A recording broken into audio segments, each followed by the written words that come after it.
तो दिखेगा ही। लेकिन ऊपर दिखेगा sir.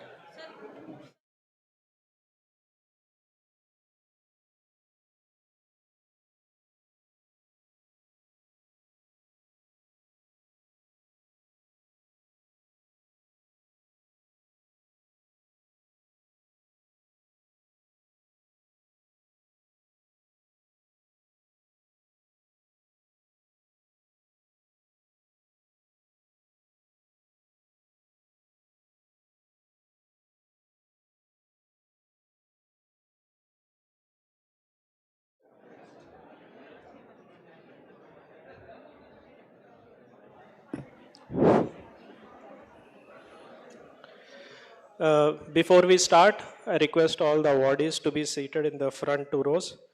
Thank you. I request all the awardees and the service awardees and the teaching awardees to be seated in the front two rows. Request all the awardees for easier access and coordination. Thank you.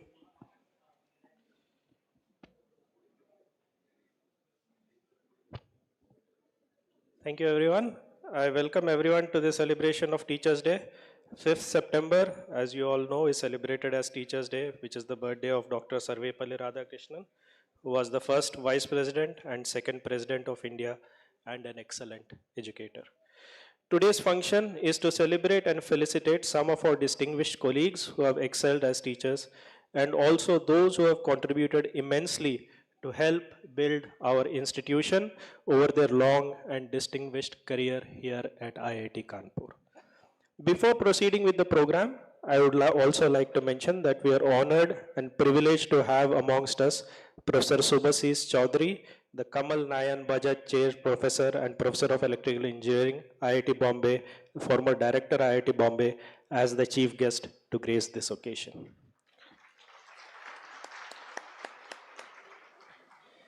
I now invite our chief guest, Professor Subhasis Chaudhuri, Director, Professor Manindra Agarwal, Deputy Director, Professor Braj Bhushan, Dean of Faculty Affairs, Professor Amlendu Chandra on the dais.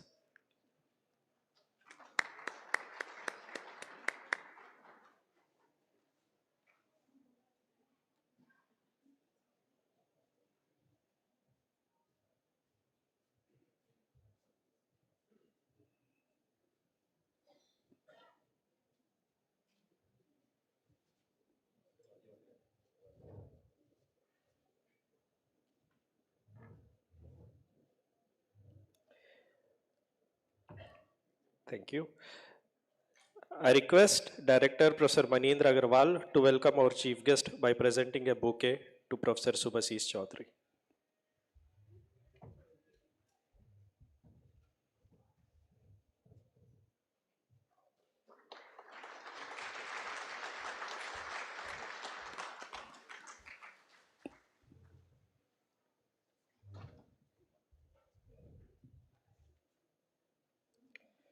I now invite our chief guest, Director, Deputy Director, and Dean of Faculty Affairs to light the lamp.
Now I would like to request Mrs. Amrabati Viswas and Dr. Devanand Phatak for the invocation of the ceremony with Saraswati Vandana. I request Dean of Faculty Affairs, Professor Amlendu Chandra, to welcome Mrs. Amrabati Biswas and Dr. Devanand Phatak by presenting them bouquets. I request all to rise for the Saraswati Vandana.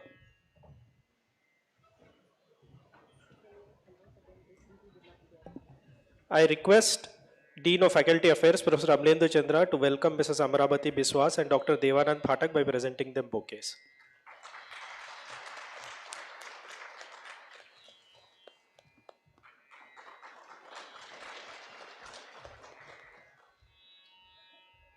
I request all to rise for the Saraswati Vandana.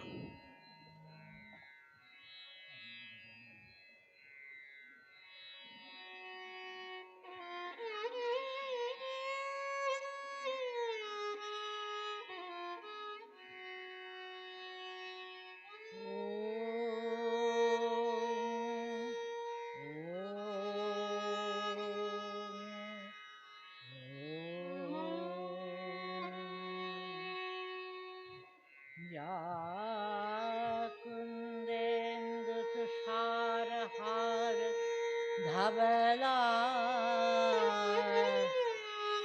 या शुभ्र वस्त्रावृता या वीणा वरदण्डमण्डित करा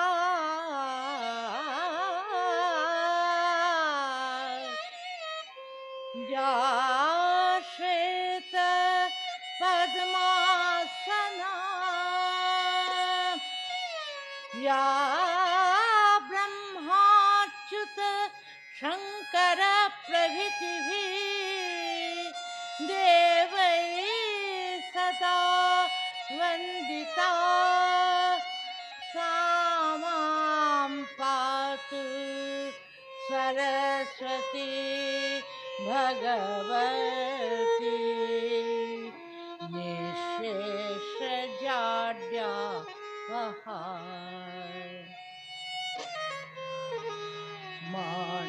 माणिकवीणाम् उपलालयन्तीं मदालसां मञ्जुलभागविलासां महेन्द्रनील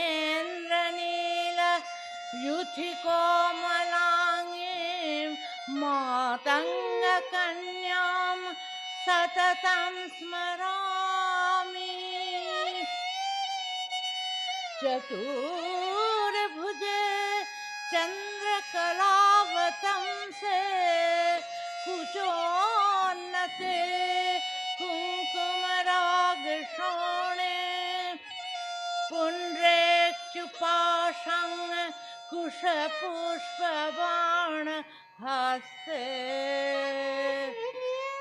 नमस्ते नमस्ते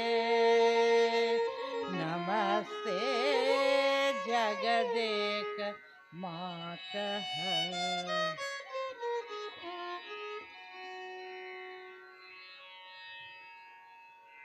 Thank you. Please be seated. Thank you, Mrs. Biswas and Dr. Phatak. I request our Deputy Director, Professor Braj Bhushan, to present mementos to Mrs. Amarabati Biswas and Dr. Devanand Phatak as a token of our appreciation.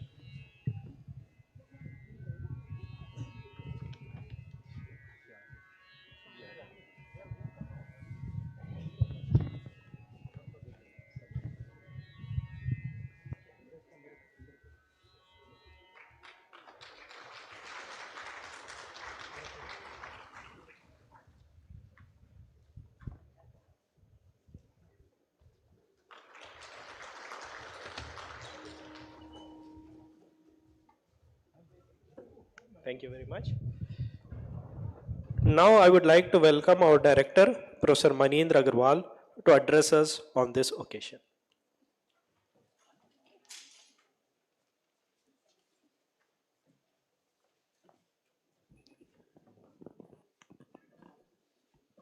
A happy Teachers' Day for all the teachers sitting in the audience and welcome to all the other students, family members who are present today.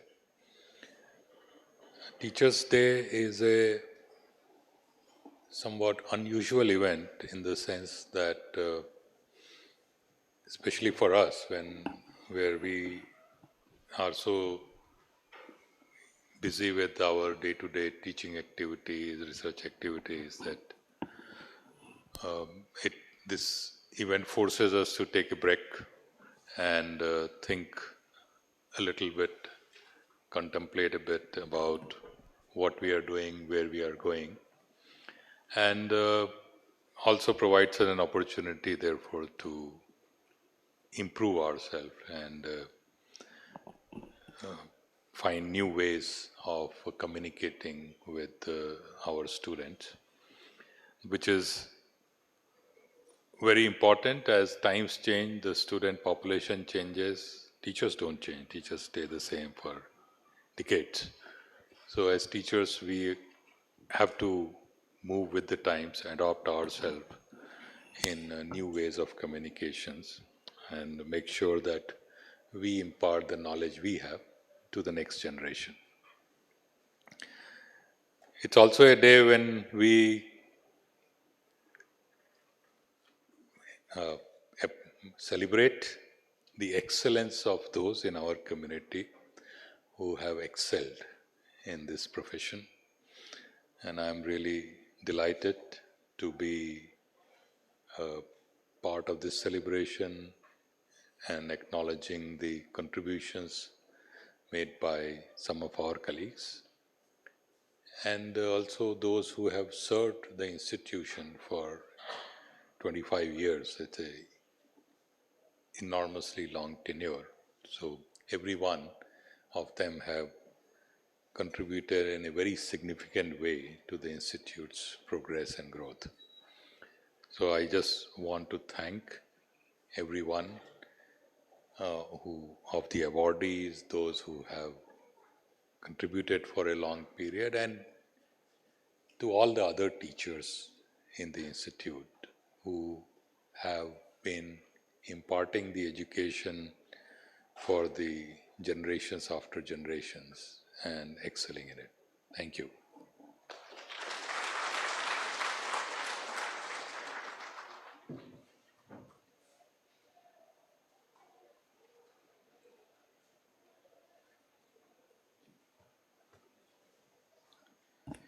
Thank you very much, sir. Now it is my pleasure to invite our distinguished colleagues who have completed 25 years of service at IIT Kanpur. I request the director to present the shawl and plaque, and our chief guest to present a certificate to our distinguished faculty members who have completed 25 years of service at IIT Kanpur.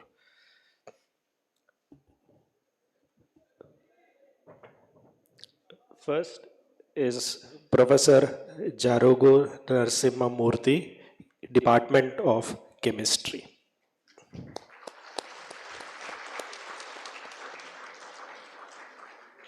Professor Narasimha Murthy cannot join us today. Second is Professor Ajit Kumar Chaturvedi, who has also completed 25 years of service and will not be joining us. Thank you. Professor Rama Rawat, Mathematics and Statistics.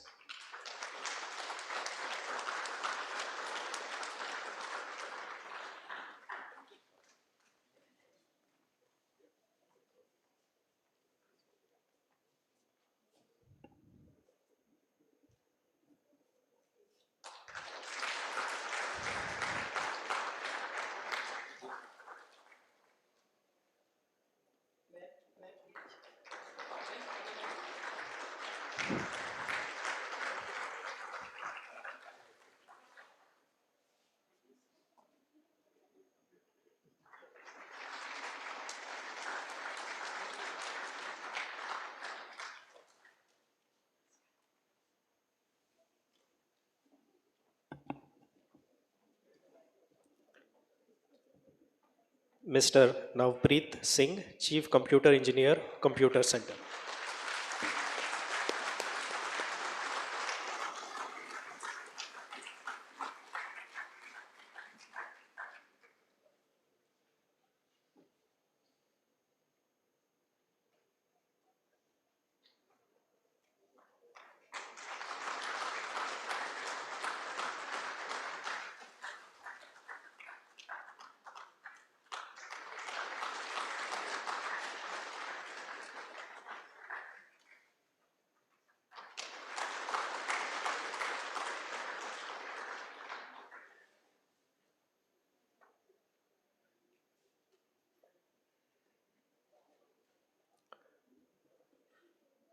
Mr. Gopesh Tiwari, Principal Computer Engineer, Computer Center.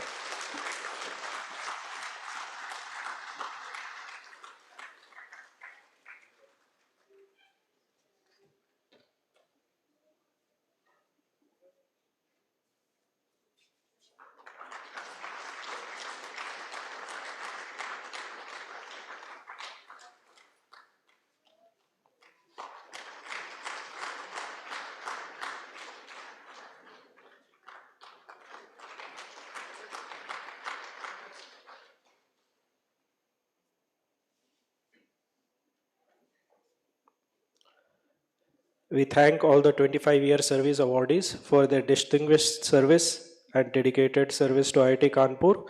Now we would like to announce the 1999 batch faculty award of IIT Kanpur. This award is given in recognition of the use of innovative and technology enhanced content to improve the quality of teaching for undergraduates. For the year 2023, this award goes to Professor Debadatta Mishra, Department of Computer Science and Engineering.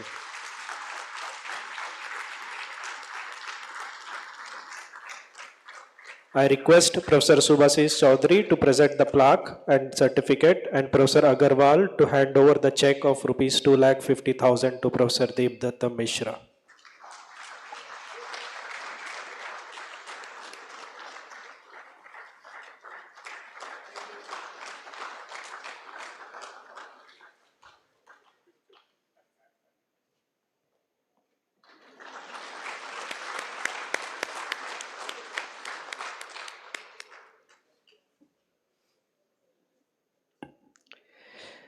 Now we move on to the Excellence in Teaching Awards. It is my pleasure to invite the Excellence in Teaching awardees. I request our chief guest to present a memento and director to present the certificate to awardees of the Excellence in Teaching Award. The awardees are Professor Raghavendra Singh, Chemical Engineering.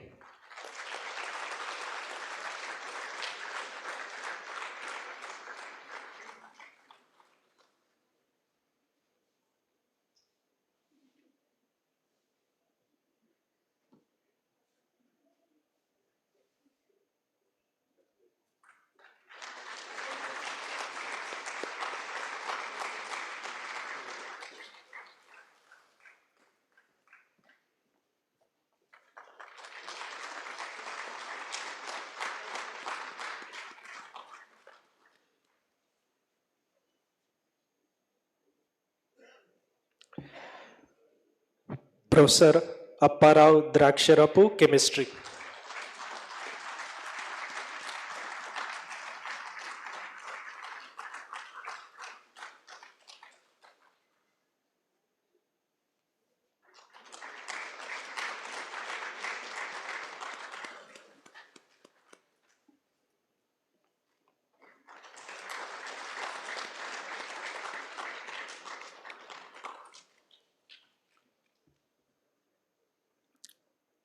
Professor Indranil Saha, Computer Science and Engineering.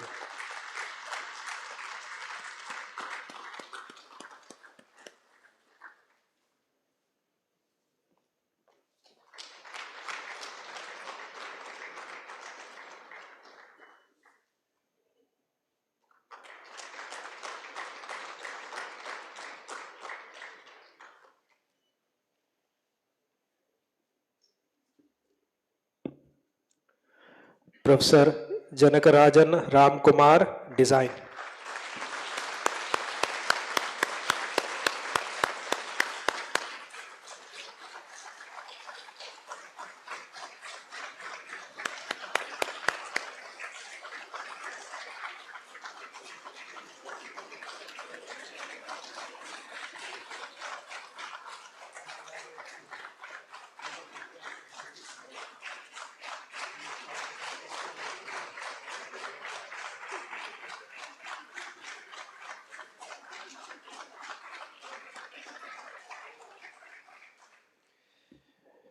Professor Shubhankar Mukherjee, Department of Management Sciences.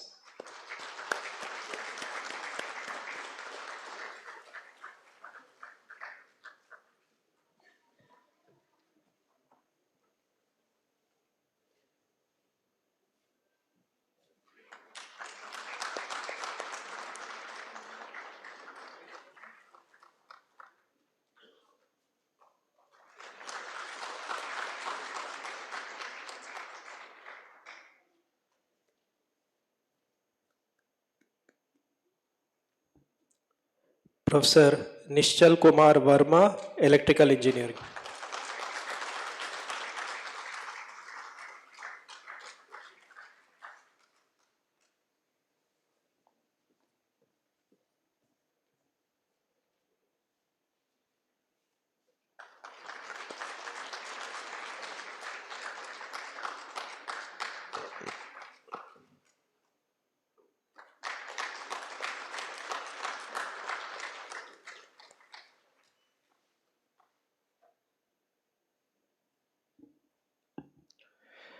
Professor Yatindra Nath Singh, Electrical Engineering.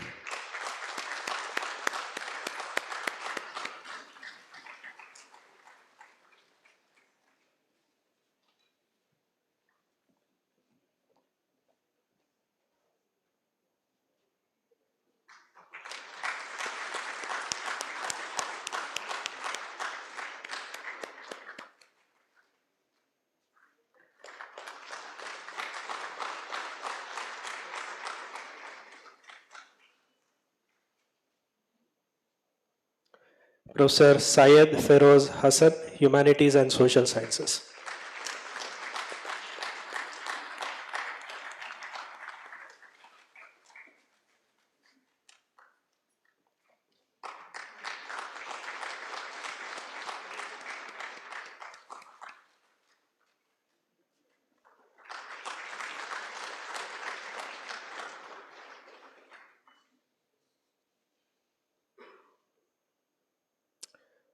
Professor Gurumurthy Neelakantan, Humanities and Social Sciences.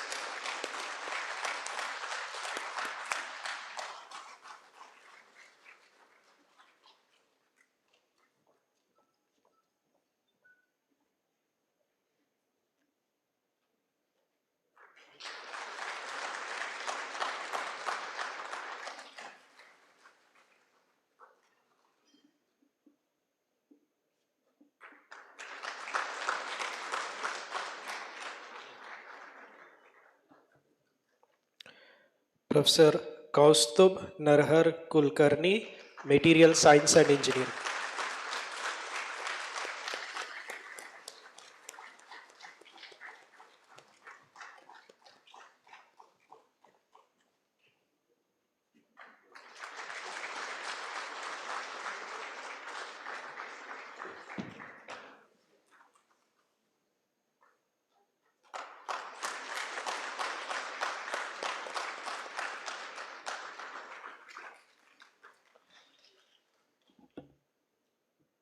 Professor Arjit Kundu, Department of Physics.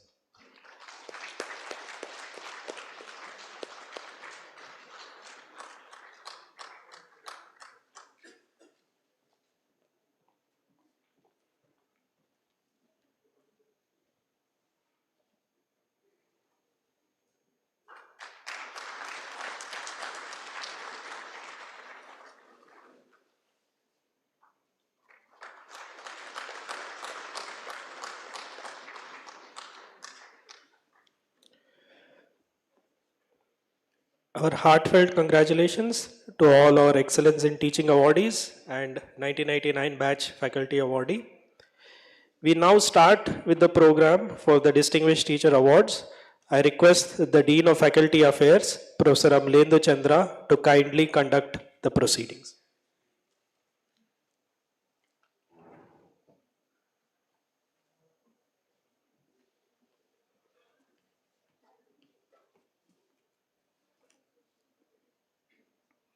Thank you. So let me wish all the teachers a very happy Teachers' Day and my greetings to all of you.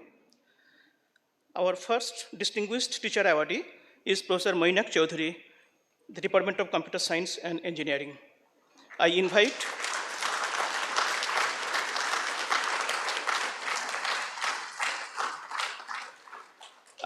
the head of the Department of Computer Science and Engineering, Professor Surendra Baswana, to please read the citation of Professor Moinak Chaudhuri.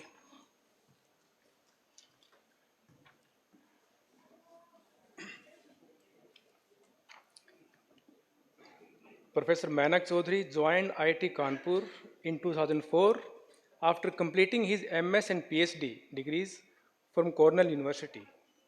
He is also an alumnus of IIT Kharagpur, having completed his BTech in Electronics and Electrical Communication Engineering there.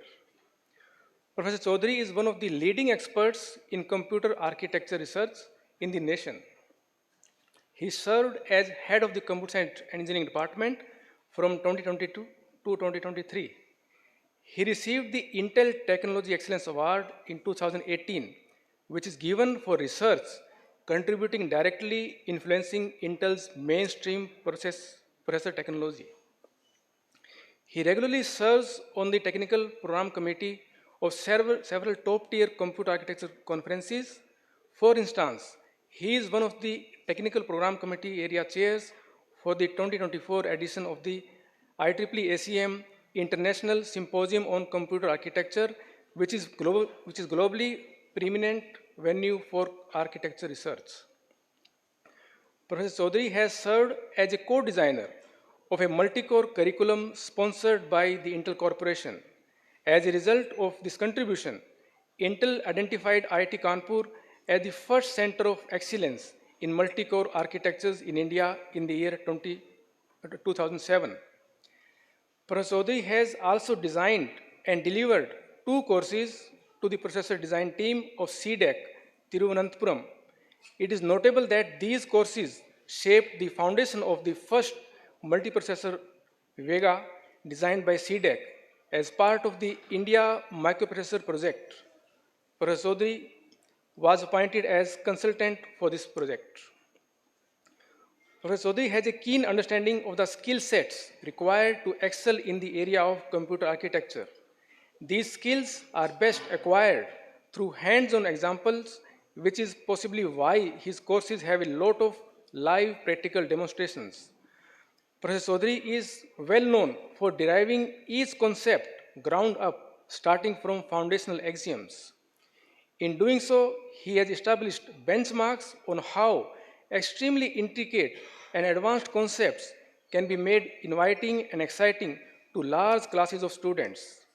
His unrelenting efforts over the years in mentoring and teaching students have produced a large and well-trained team of engineers to carry out research and development work in the Indian academia and industry. In recognition of his outstanding contributions as a teacher, with immense pride and pleasure, IIT Kanpur confers the Distinguished Teacher Award for the year 2024 on Professor Manak Chaudhuri.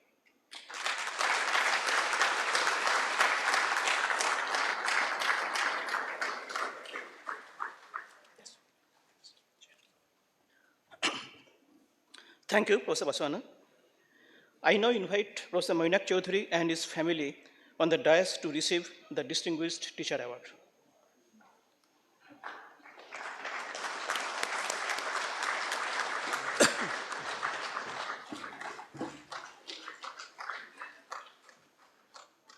I request the director to present the shawl to Professor Moinak Chaudhuri.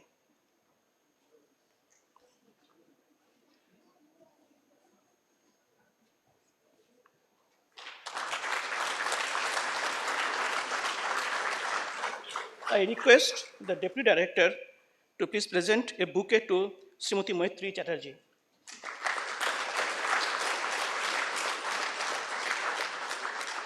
I request the Chief Guest to please present the plaque and the certificate to Professor Mainak Chaudhuri.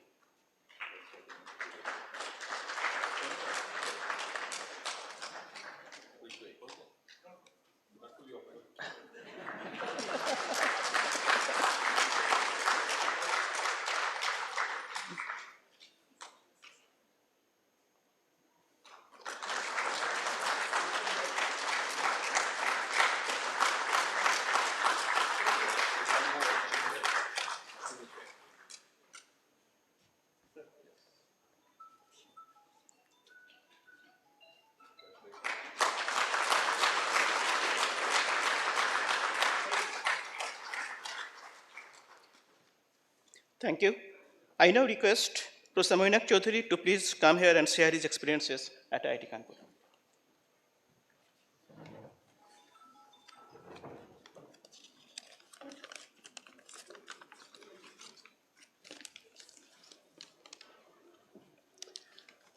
Distinguished Chief Guest, Professor Chaudhuri, Director Professor Agrawal, Deputy Director Professor Bhushan, Dean of Faculty Affairs Professor Chandra, students, colleagues, friends and their families in the audience, a very good evening to all of you.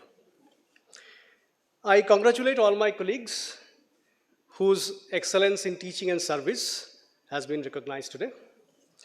I thank Head of CAC, Professor Baswana, for nominating me for this award. I also thank everybody involved in the selection process. It is an immensely joyous moment for me to receive this recognition, and on this occasion, I thank all my teachers. Because of their untiring efforts, I am what I am today. My parents are retired professors. They are my all-time teachers and mentors. I remember when I was a preschool kid, my mother was finishing her PhD at Indian Statistical Institute in Kolkata. When she used to work on a thesis, I would sit down beside her and write Bengali alphabets on a sheet of paper. And when asked what I was doing, I would respond by saying, I'm writing my thesis. Although it took me nearly a quarter of the century after that to get a PhD degree, but you see that I got the process rolling quite early. My maternal grandfather was a university professor. My aunts and uncles were either university professors or researchers. So I grew up in a purely academic environment, and that has greatly influenced my outlook toward academics in particular and life in general. I grew up in a place called Shantiniketan, which is about 140 kilometers north of Kolkata. It's a small town. I did my schooling in school till class 12, founded by Gurudev Rabindranath Tagore. The schools were wonderful. I wrote my first half-yearly and annual examinations only in class 8. I participated in a large number of cultural and literary activities, and I had a lot of time to pursue the subjects which I liked most. And above all, the teachers were wonderful. They were very passionate and very helpful. Many of them went out of their way to help me pursue my passions and subjects in which I am interested. There have been several occasions when I showed up in their residences unannounced, but always they had time for me. They were like family to me.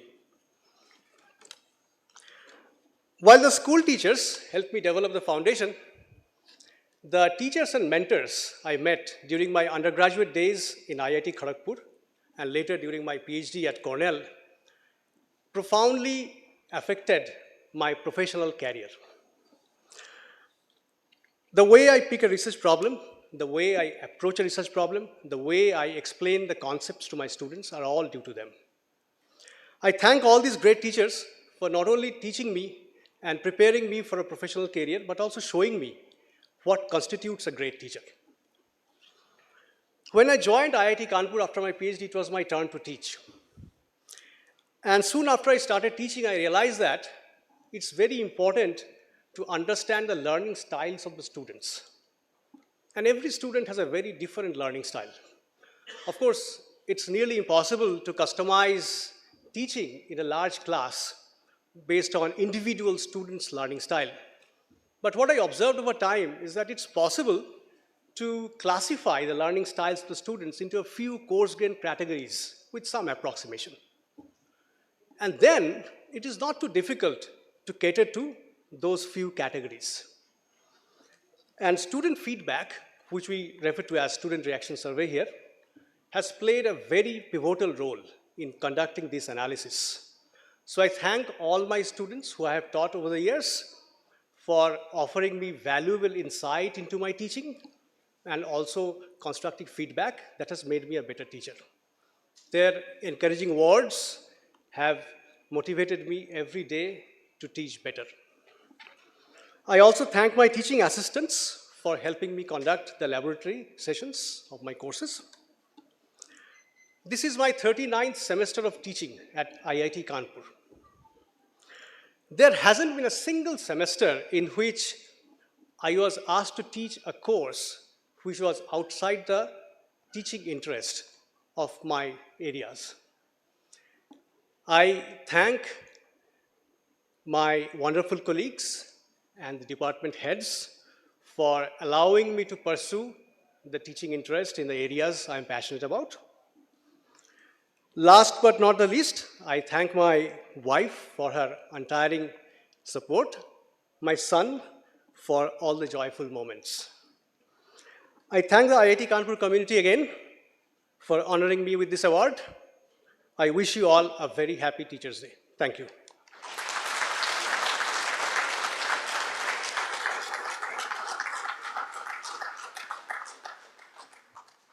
Thank you, Professor Chaudhuri. Our next distinguished teacher awardee is Professor Aditya Kiran Jagannatham from the Department of Electrical Engineering. I invite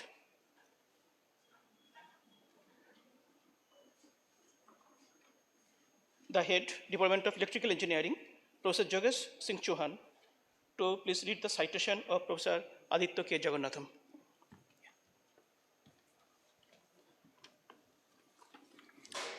Professor Aditya K. Jagannatham obtained his BTech degree in electrical engineering from IIT Bombay and received his MS and PhD degrees in electrical engineering from the University of California, San Diego. From April 2007 to May 2009, he was employed as a senior engineer at Qualcomm, San Diego, where he was a part of the Qualcomm CDMA Technologies QCT division. He joined the Faculty of Electrical Engineering at IIT Kanpur in 2009, where he is currently serving as a professor. His research focuses on next generation wireless communication technologies with a special emphasis on various 5G, 6G technologies such as OFTS modulation, terahertz, visible light communication, intelligent reflecting surface, among others. He has contributed to the 802.11n wireless LAN standard and has published more than 100 research papers in top IEEE journals and conferences. For his research, he has been awarded the P.K. Kalkar Young Faculty Research Fellowship, multiple Qualcomm Innovation Fellowships, and the Arun Kumar Chair Professorship. Professor Aditya Jagannatham has also made vast contributions to teaching. Over the years, he has developed and taught several UG PG courses at IIT Kanpur and received more than 30 commendation letters from Director IIT Kanpur in recognition of his excellence in teaching. He has created more than 10 courses for NPTEL, which have benefited thousands of students across India and beyond. Apart from these, he has conducted more than 50 training programs via the Center of Continuing Education that have been successful in reaching out to students at all levels, industry professionals, and international participants. A hallmark of his teaching has been the incorporation of the latest research and hands-on project in his courses, which has been greatly appreciated by the students. For his teaching endeavors, he has been recognized with the IITK Excellence in Teaching Award, Gopal Das Bhandari Award, and Professor K. Srinivasan Memorial Award of IIT. A book authored by him entitled Principles of Modern Wireless Communication Systems has been adopted by several instructors across the country.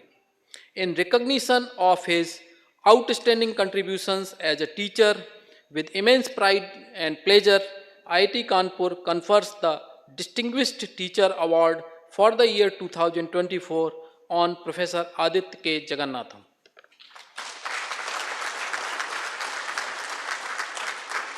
Thank you, Professor Chauhan. I now invite Professor Aditya K. Jagannatham and his family on the dais to receive the Distinguished Teacher Award.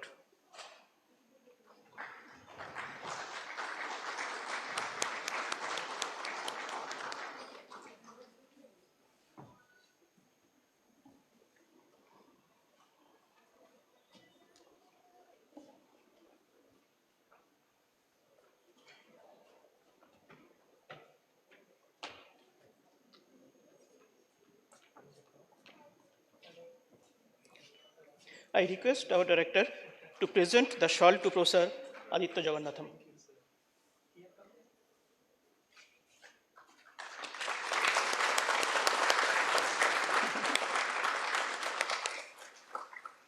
I request Deputy Director Professor Brojbhushan to please present a bouquet to Srimati Kadambari Jagannatham.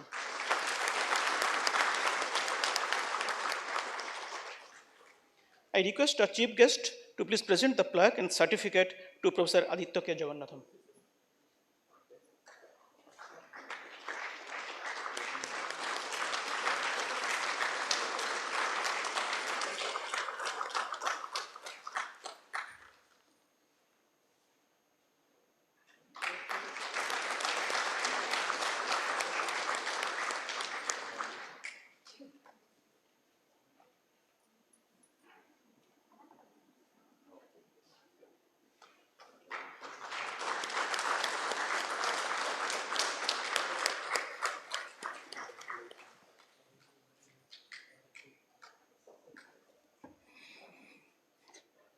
I now request Professor Jagannatham to please come here and share his experiences at IIT Kanpur.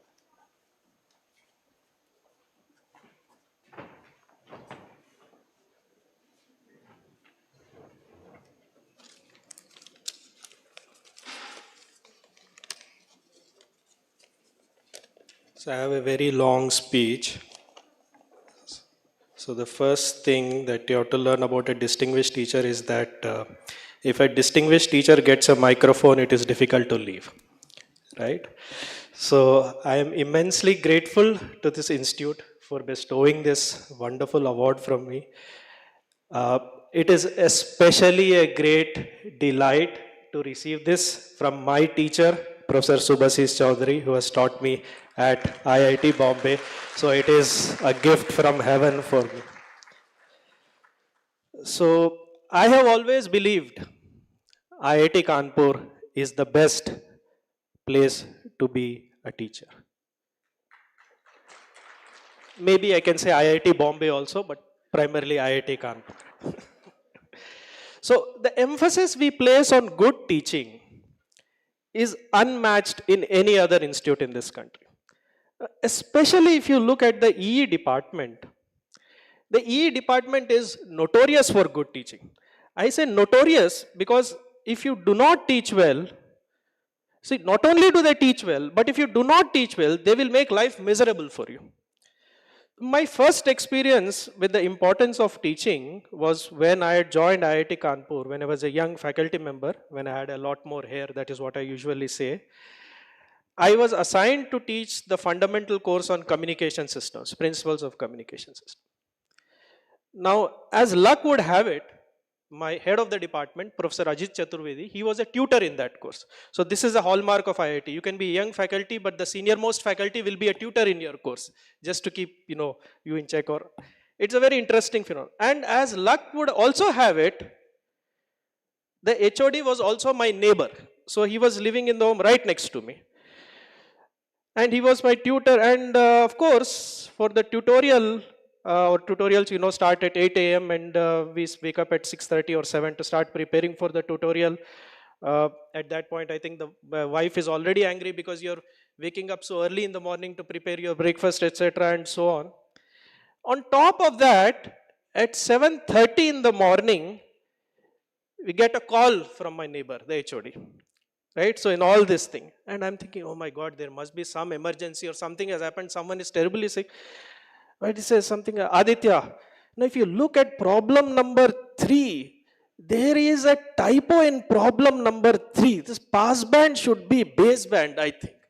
So you are wondering, oh my God, I'm thinking this 7:30 in the morning, my HOD is calling me to correct a small typo in the tutorial, and this gives me an incredible expression of the importance that we assign to teaching at IIT Kanpur, which is, as an head of the department, he might have 1,000 other things to do, 1,000 other things to worry about. But still, he is most worried about that small typo in teaching, and so that he would like to call me at 7:30 in the morning to correct that typo. So that is the importance. So that gave me the first impression that we assign to that IIT Kanpur faculty assigned to teach. Now, people from IIT Kanpur, interestingly, they make life difficult at other IITs. So when I was a student at IIT Bombay, all the classes used to start at 8:30 typically. That was those days, all the classes at IIT Bombay, they used to start at 8:30. I don't know what is the situation now, Professor Subhasish Chaudhuri can tell me later. But there was one faculty member who used to start class at 8. So all the classes start at 8:30. This one class starts at 8 o'clock. So life again is very miserable because, when classes start at 8:30, everything is in tune with 8:30, your breakfast timing, the timing. I mean, everything is in sync with the 8:30. So one faculty member, he used to start class at 8:30. So life was miserable because you have, probably you have no breakfast, then you have to hurry to the lecture.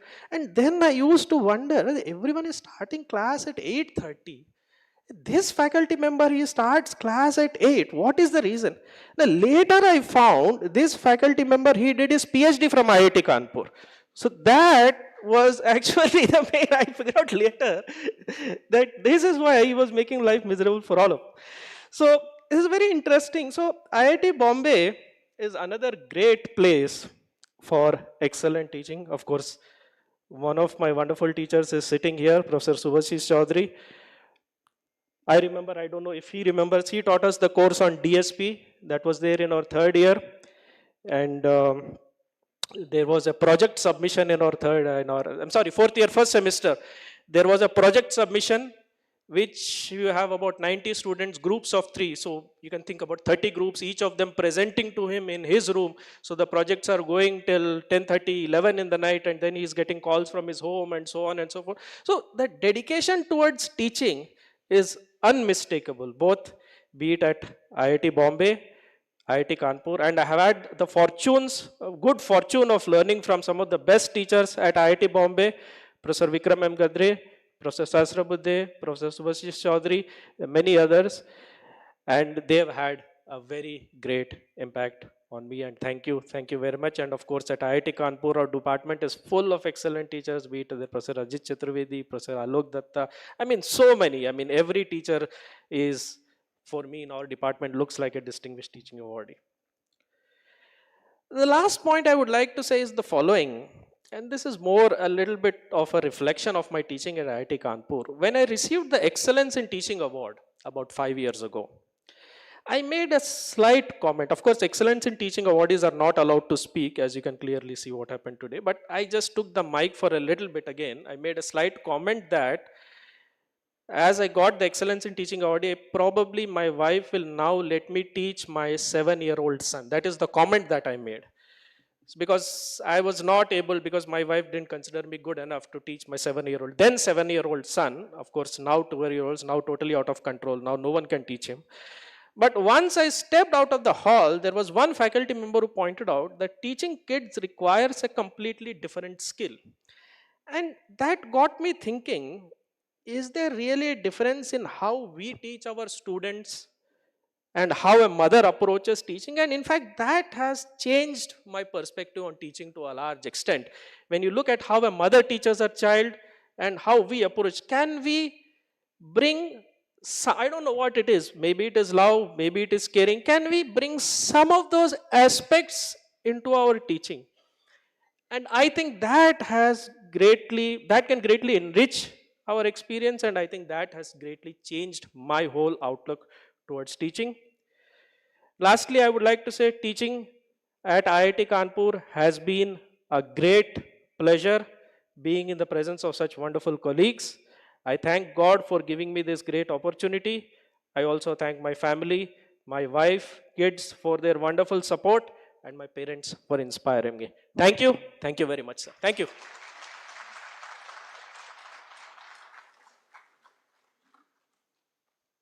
Thank you, Professor Jagannatham. I now request our Deputy Director, Professor Broj Bhushan, to please introduce our chief guest, Professor Subhashish Chaudhuri.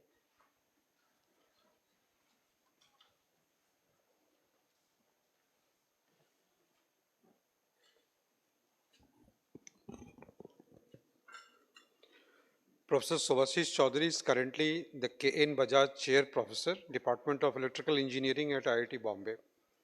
He did his BTech in Electronics and Communication Engineering from IIT Kharagpur in 1985 and MSc in Electrical Engineering from University of Calgary in 1987. He did his PhD in Electrical Engineering in 1990 from the University of California, San Diego. He has held a number of important positions at IIT Bombay, such as Professor in Charge, IIT Bombay Monash Research Academy, Head Department of Electrical Engineering, Dean International Relations, and Deputy Director Academic and Infrastructure Affairs. During the period April 2019 to May 2024, he served as the Director of IIT Bombay and stewarded it to reach an all-time high QS world ranking of 118. He has received several major national awards recognizing his research excellence, which include the Santi Swarup Bhatnagar Prize, Swarna Jayantri Fellowship, J.C. Bose National Fellowship, G.D. Birla Award, and the Nasi Reliance Award, among several others. He is a Fellow of Indian National Science Academy, Indian Academy of Sciences, Indian National Academy of Engineering, National Academy of Science India, and IEEE USA. He has served on the Council of INSA and INAE. He has been recognized as a distinguished alumnus of IIT Kharagpur and was conferred DSc honoris causa by Bardhaman University. He has over 110 journal publications and an H index of 51. He is member of the CSIR Society and the governing body of Indo-US Science and Technology Forum. Professor Chaudhuri is an independent director on the board of Bombay Stock Exchange Limited. I now request our chief guest, Professor Subhashish Chaudhuri, to grace the occasion by addressing us. Professor Subhashish Chaudhuri.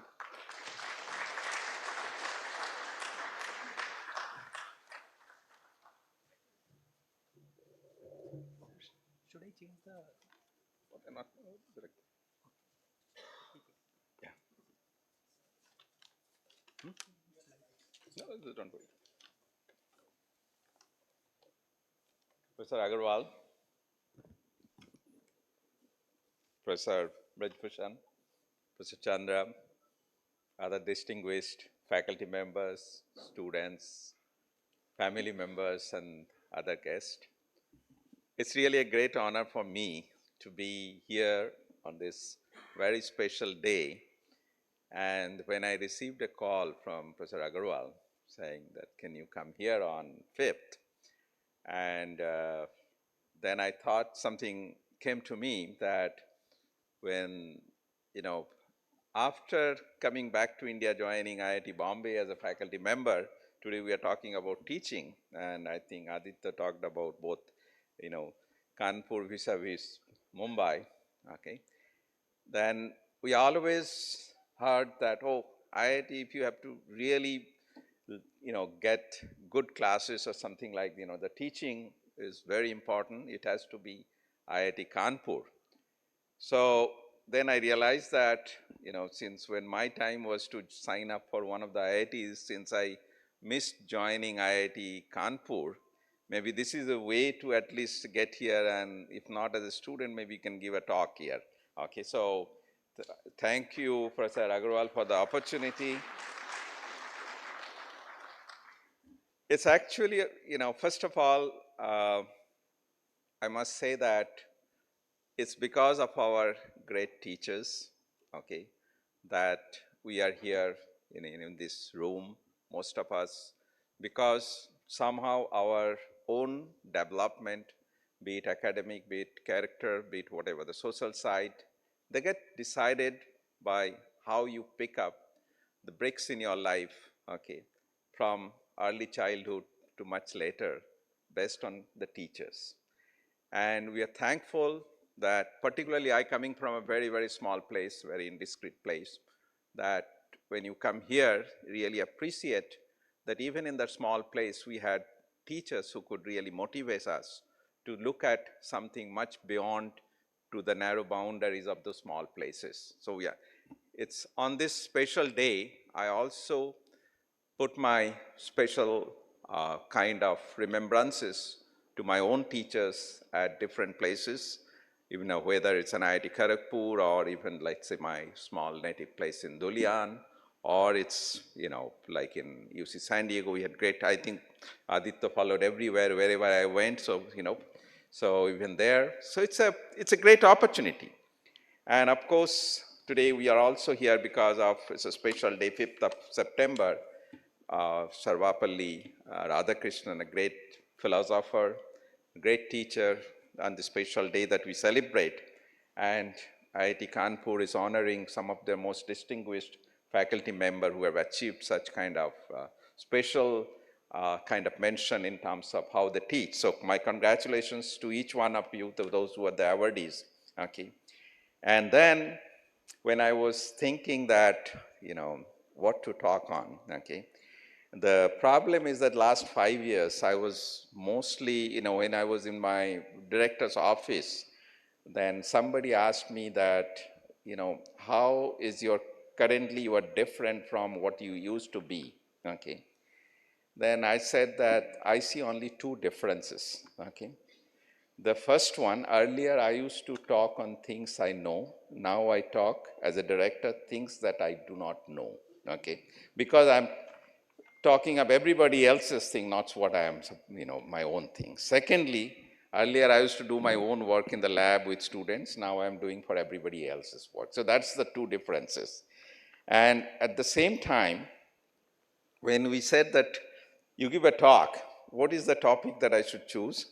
So I was thinking that, maybe, today, that while coming somewhere, the airport, waiting for to board, I heard two gentlemen talking to each other. And somebody just said that, आपको मालूम है ये कौन सा युग है? So I said, well, this is an interesting question. What is the answer? Then the other guy says, oh, yeah, Kali Yuga hai. Okay. So I said, well, that I knew. But then a person who asked the question, no, Hari, that is in all these scriptures and all. We are in data yuga. Huh? So what is data yuga? He says, that other guy says, what is data yuga? He says, see, everything wherever you do is data. Okay. So then he said, okay, I got my topic for my talk. Okay. So maybe this is something that I will talk, data and education. And to bring a relevance to this, I can tell you that, there are many students here that when we write the exams, okay, so whatever, nowadays it is done in places like an online exam, but most of you do not know that whatever you do on the, on the terminal, everything gets recorded. Each movement, whenever you are, let's say, answering question number 5, then you move to page number this, how long you are thinking for question number 9, because then you're, you're waiting. Now, I thought at one point, when I came to know that this is what they do, because, it's about 1 GB of data, okay?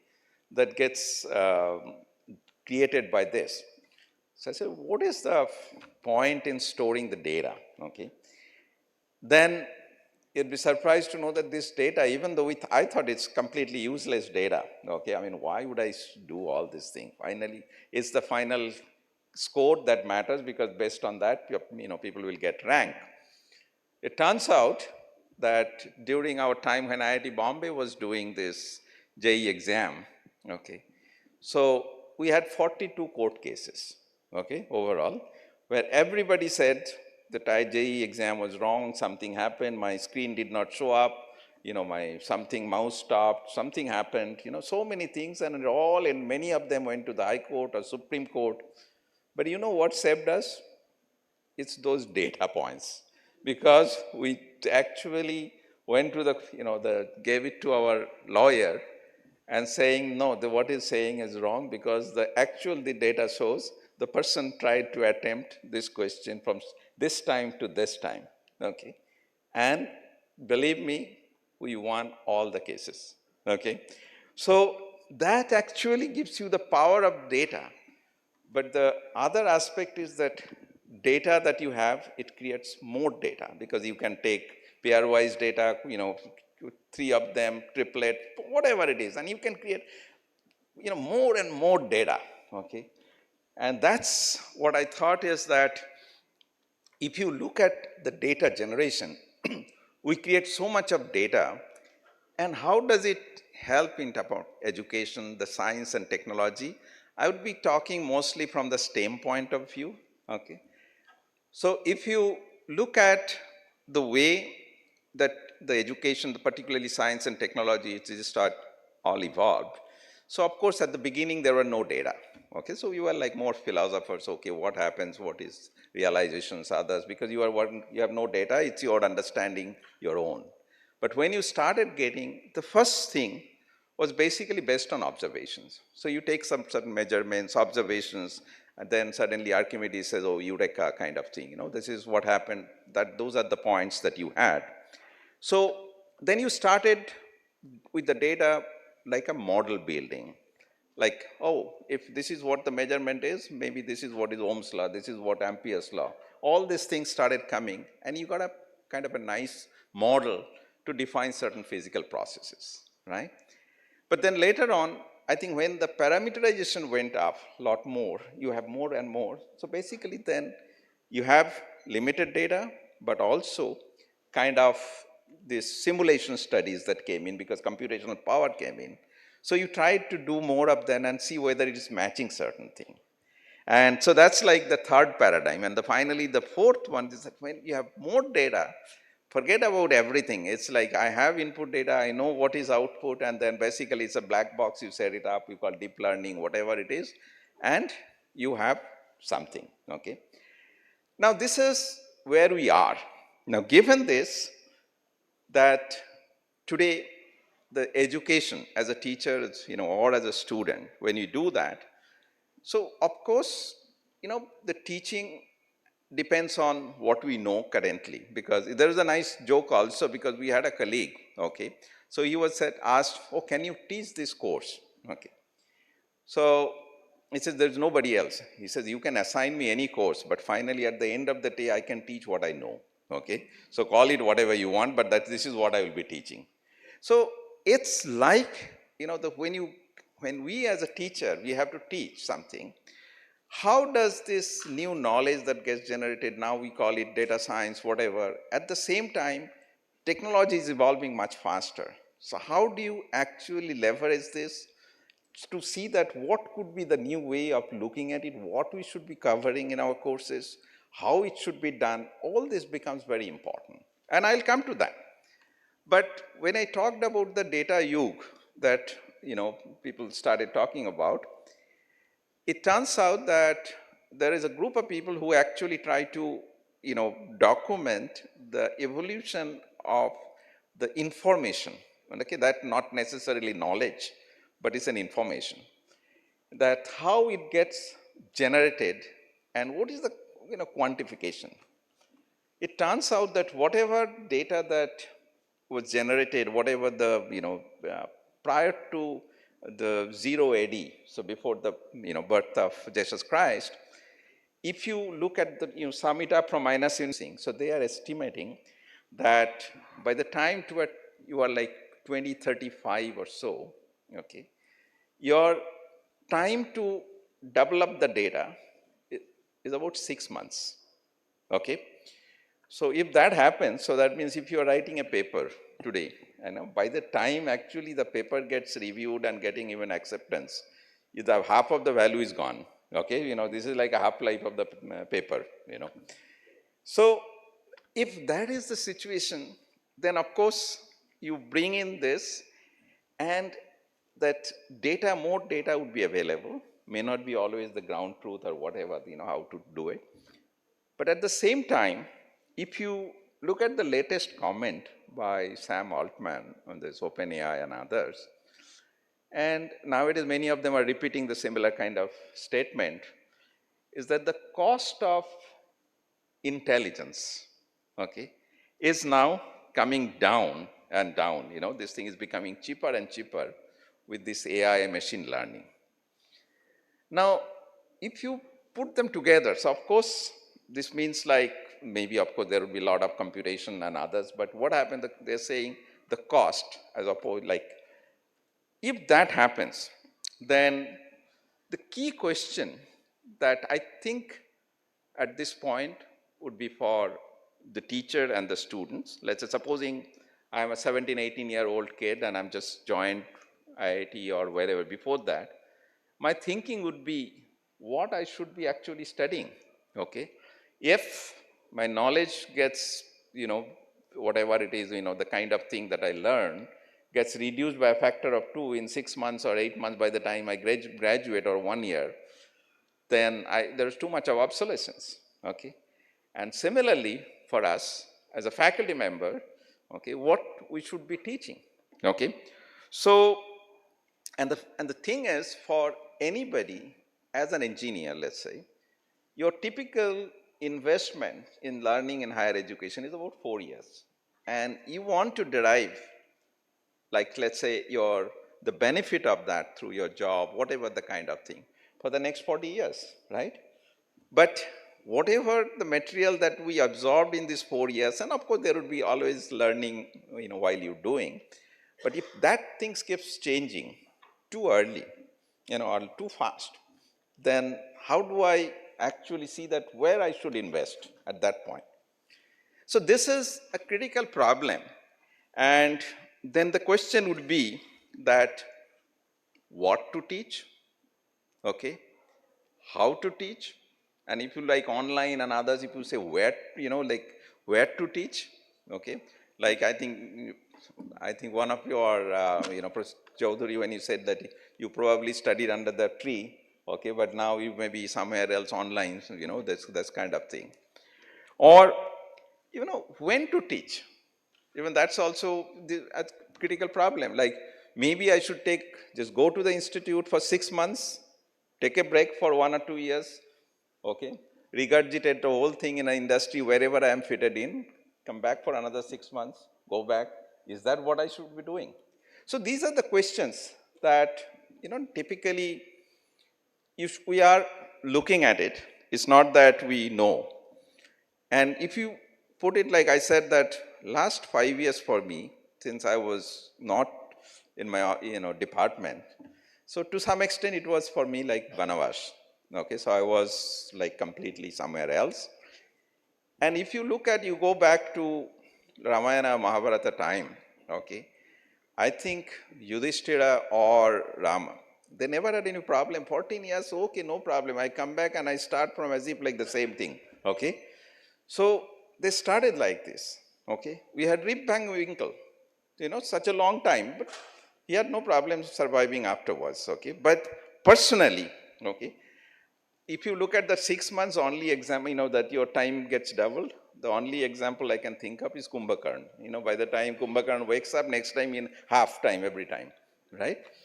So if that happens, when I went for this Vanvas for 5 years, I come back and I find that I am actually complete misfit to the kind of area that I've been working on. Maybe Professor Agarwal he's a theoretician, so maybe he will not never be, in that position. Okay, but somebody who is more on applied area. So I hope that you can come back just like Yudhishthira or somebody.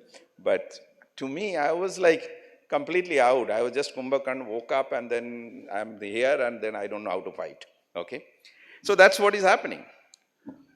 And at this point, I bring in the other perspective that we have is that, you might have heard in many places people have been writing, is that is education becoming a commodity? Okay, because when you see that the market value of what you are teaching is very, very time limited. Okay, so that means it's like going to the first thing in the market to get the fresh vegetables or fresh fish. Later on, you go in the evening because anyway, it'll not be that, it'll be stale. So if that is the kind of thing that we do, then it's been claimed that we are going through this phase where education has become commoditized. Okay. Now, the issue is that it's not actually a recent thing. I tried to find out when did people really start saying that it is a, kind of a becoming a commodity. Actually started, some, people who are into the actual field of education. I could find somebody like in around 1980, 89, I could find a paper, okay, where it says that it's, somebody wrote that it is becoming a commodity. Of course, nowadays there are many such papers, coming up. So I've seen earlier, while, looking at IIT Bombay overall.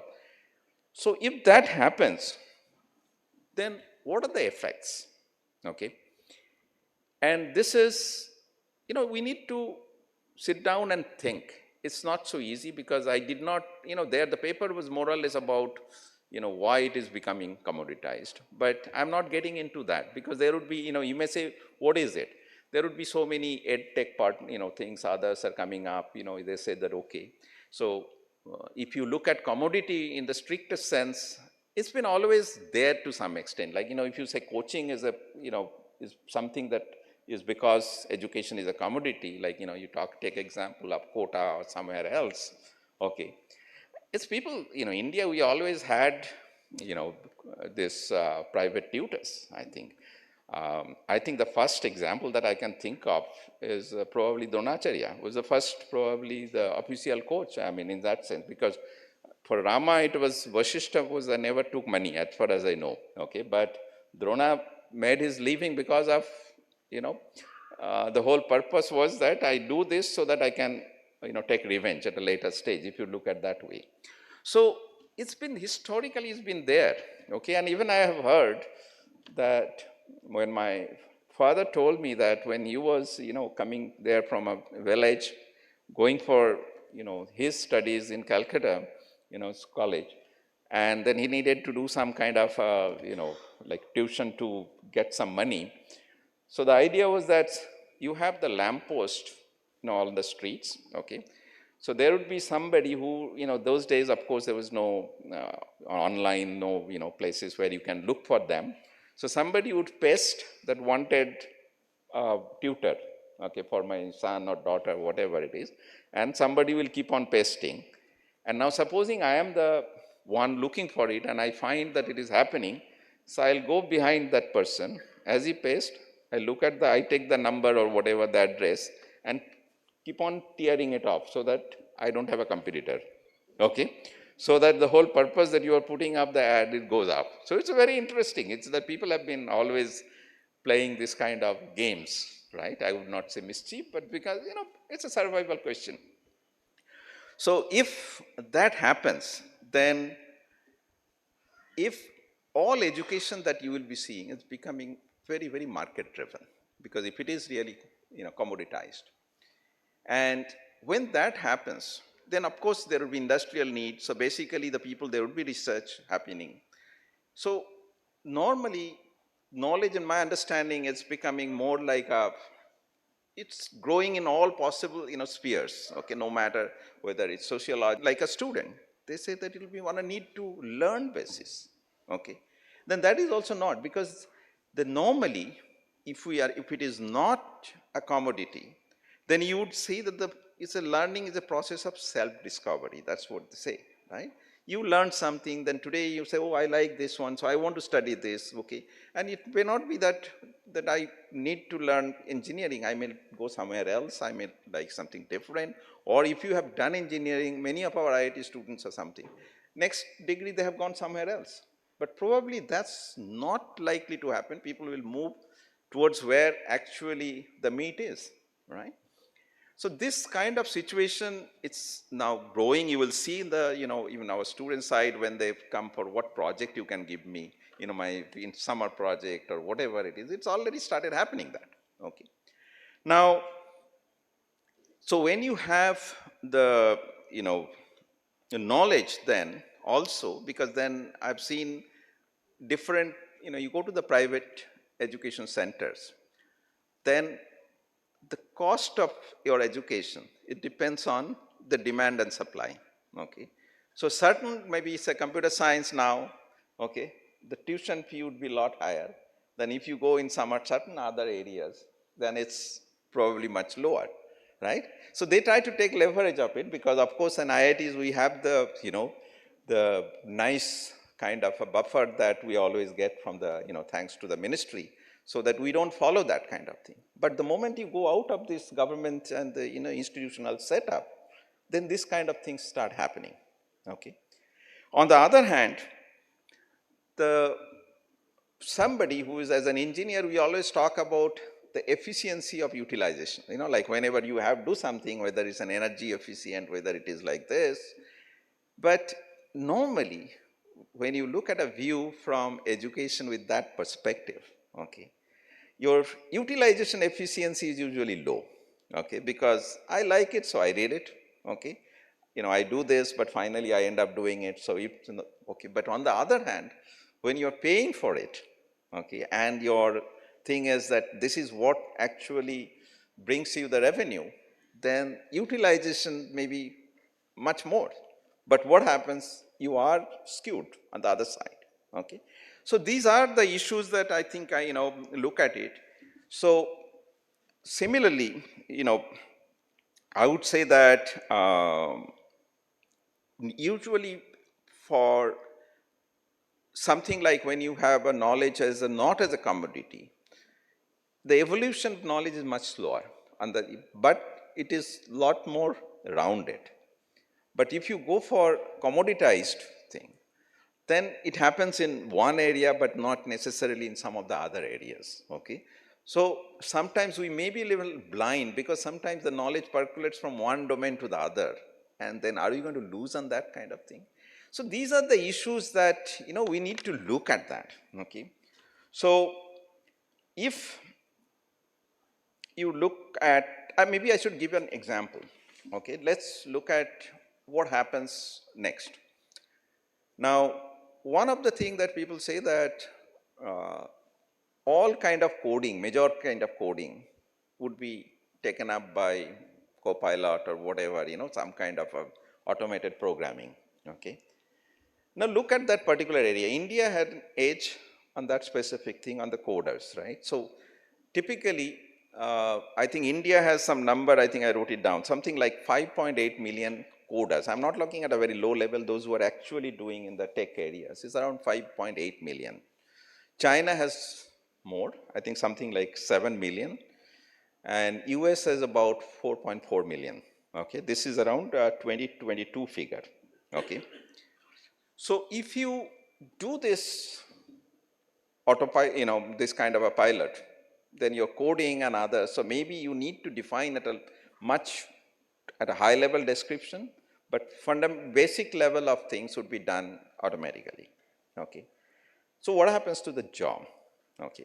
And I give you an example. Recently I was very, it's quite intrigued that one big company, okay, they wanted to, basically reduce their staff. And as a matter of fact, almost all big companies now they're saying in US and other places that can I reduce the manpower, do the same thing with a much less manpower, Okay. Of course, after COVID, they are also saying cut down your real estate because you can do many things online also. So that's also another cost cutting. But if you look at this aspect that, so this company, I'm not giving the name, but it's a big company. Okay. First they said that, okay, I need to reduce maybe 10% of my employees. So what do I do? First thing they said that for everybody, okay, we reduce the package, whatever the C2C that you can think of, cut down the payment. So what happens? Everybody was little, you feel threatened. And then afterwards, they said, okay, this so many people, they're retrenched. Okay. Now what happened? Look at the psychology. So what they said, that somebody said, that if you do it that way, then the people who survived there, they, those who did not go out, they said, oh, glad my, salary has gone, okay, by a little cut down, but my job is intact, okay. So at least I survived. And then rest of them, they said, okay, bad luck, whatever, you go somewhere else, okay. Now, after they are gone, okay, they did their budgeting, whatever it is, and they said now, to compensate for the people who are staying there, because now already your cost has come down, so these people get a lot more benefit, and whatever the additional thing they lost, they gave it a lot more than what they actually lost. So now they're very happy over there, and they said that your productivity, because of that, we are actually getting it. So this is actually a true story for one of the big companies. So if such thing happens, then we have that problem where everybody is talking about growth without job, okay, maybe your productivity goes up. Then if that is the case, then what is the survivability of students as well as the faculty? Okay. See, finally, I always said the first thing that being in as a, whatever, before being the director, that's one thing, but after that, when you wear the hat that I had said, look, we exist, IITs exist because there are students. If the students are not there, then we don't have a right to exist, okay. So if that is true, then where, so if the students are the one and we are not able to train them properly, in terms of we don't even know what to do, okay, or the students don't know, then how does this system evolve, okay? See, thankfully, IITs, all look at all IITs, they have done tremendously well, thanks to whatever Sarkar committee report, and based on that with the patronage that we all received from all the governments and everything, right? So all of them have done very well in terms of bringing in, like the basic undergraduate education to research, and then the, technology development, even now the next phase where we are looking at industry, connections. So we are doing, pretty well on that. But the thing is, maybe now in this scenario, we have to chalk out what would be our own plan. Okay, so that's required. Okay, and frankly speaking, I now wanted to show you that the slide that you have. Okay, so something that I found is so you just press it here. No. Okay, so just yeah. I found something interesting, maybe here. So because, are there students here, what they say is that this is a report from Arthur D. Little, that's a, it's a consulting firm. So this is their, I think, November or December, that's when they had the report coming. So it's pretty, I think, recent. So what they say is that the job prospect, nowadays we're talking about, like many of the IIT students, they are also not getting jobs. I think yesterday, there was even something on the paper at what is happening at IIT Bombay, right, all these things. So if what it says that you're getting a job, forget about, we are not saying good or bad. It enhances your, the probability of getting a job if you do internship. So if you go, to the job, instead of directly finishing all 4 years and go to the company, the probability that you will get a job is much less compared to when you actually do an internship and then they will hire it, okay? So nowadays, many students, particularly in the PhD and other, I see that, every summer break, they're going for internship somewhere, hoping that when they finish, one of them will absorb them, right? So this is what a number, it says like with an unpaid internship, if you do it, so they did it both, it's like a global figure that they claim, so you have like another 23% extra additional your probability that you will secure a job. And if you actually get a paid internship, then your chances are even better. You are double the chances that you will get a job there. So what does it mean? What is the moral of the story? Okay, so in situ baking is preferred over pre-baked cakes. Okay, because they said, oh, you do it here, whatever it is, I'll find out what is going on, and after that we'll actually hire you. After that, or we don't hire you. Right? Now, so this is from the student side. What about the faculty side? So that's the second one. Okay, so this is what the that report, Arthur D. Little report says, this is what the professor should be doing, okay? Now, can you find anywhere where teaching is there? I did not find it anywhere. This is all the network. They should do it as everything else, okay? So you should meet, you should do, or be entrepreneur, you should do something, okay? Somewhere it says the current student body is there, something, okay? But you look at what it is. If I have a professor, as a professor, I have to do all this, okay? I mean, do you think I will be doing justice to being here in IIT Kanpur? So but that's what they say, that this is what the situation demands. I have to get grant, I have to, go to the alumni, I have to go to the industry partnership, I have to go to the even media as a faculty, okay? Because this enhanced, we have to do that. So I thought that's what I'll show you, that their teaching is nowhere there, even though, you're spending how much time you spend with your PhD students, okay? So this is very, very different coming. So I would not take any longer, but to try to summarize, I would say that, what should, given this, that as a, faculty, we should be asking that what skill set that we should be actually providing to the students. Remember that famous Shatar, that famous question by Shetketu by his father Aruni. Do you know that knowledge? If you know that, you know almost everything, right? So that was a very famous question. So our question here would be: do you know the skill set? If you know that, probably you can modulate yourself to learn anything quick. So what is, if it is so, what is that skill set? Okay. Now, of course, we talk about, like in a IIT system, we talk about that our education system is extremely analytic, the best on making sure that the students have a good development of their analytical skill. Okay. Now, is that the skill? Because nowadays, most of the interviews, I am told that they don't ask any question. They say, oh, start writing code, okay? And this anyway, this code would be now, tomorrow will be written by some copilot, something, right? So, people say that critical thinking, okay, and that is required.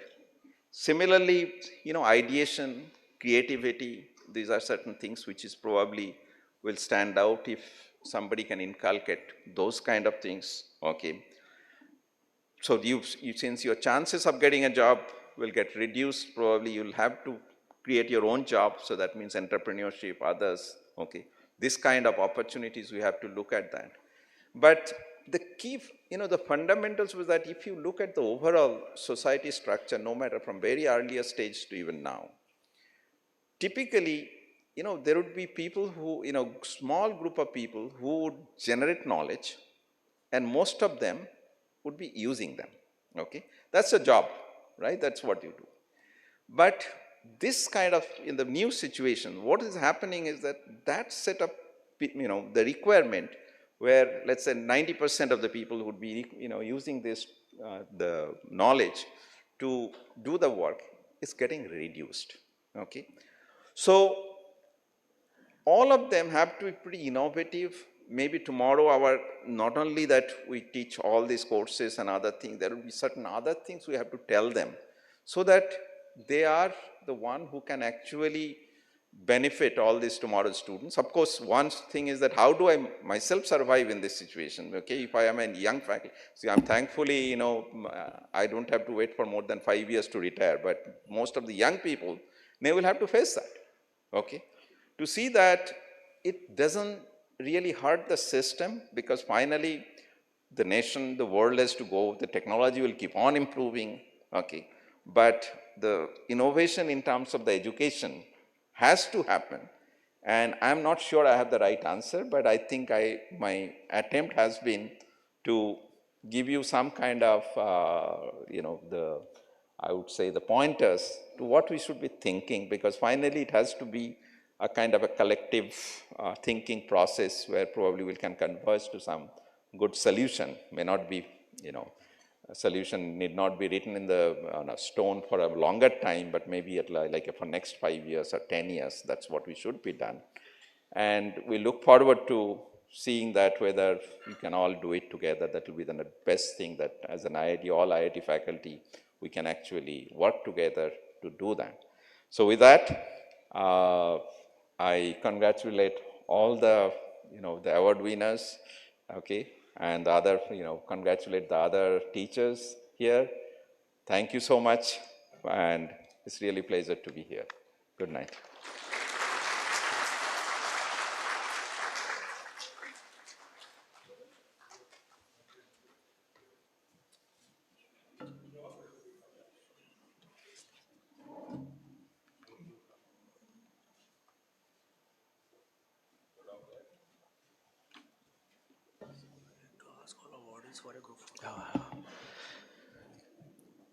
Thank you very much, Professor Chaudhuri, for your wonderful address. We have a small token of thanks for Professor Chaudhuri. I would like to request Professor Agarwal to hand over the memento to Professor Subhasis Chaudhuri.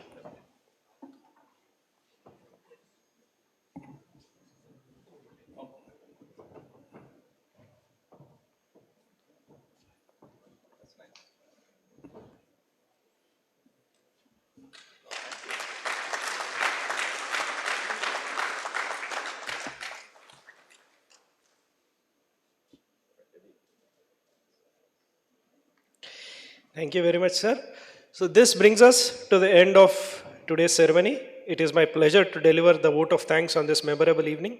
Firstly, I would like to extend my sincere gratitude to our chief guest, Professor Subhasis Chaudhuri, Professor and former Director IIT Bombay, Professor Manindra Agarwal, Director IIT Kanpur, Professor Braj Bhushan, Deputy Director, and our Dean of Faculty Affairs, Professor Amalendra Chandra, for their valuable time to grace this occasion. My heartiest congratulations to all our teaching and service awardees and their family members. A special thanks to the Directorate, heads of departments, DOA, DORA, Media Technology Center, VH, and their staff members whose hard work and continued engagement have made this evening possible for us today. My heartfelt thanks to Mrs. Amrabati Biswas, Dr. Devanand Phatak, and team for their participation and valuable contribution. Finally, a big thanks to all the staff members of DOFA for their significant efforts in putting this event together. Thank you. Have a wonderful day. I request all the awardees to stay back for photo with the dignitaries. Now I request everyone to kindly stand for the national anthem.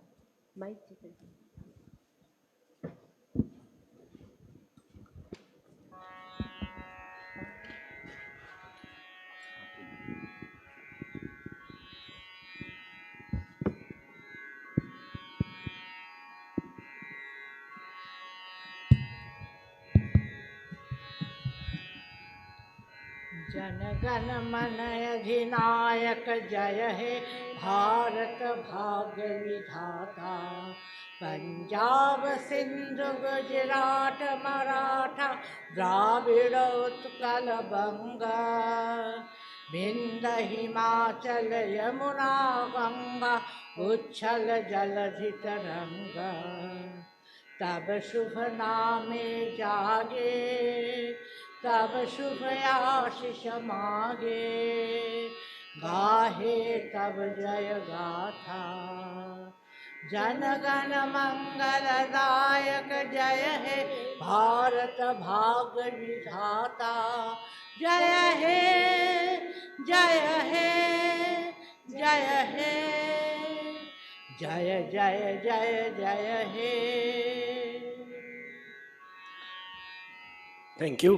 I request all the awardees to come to the stage for a group photo. Thank you.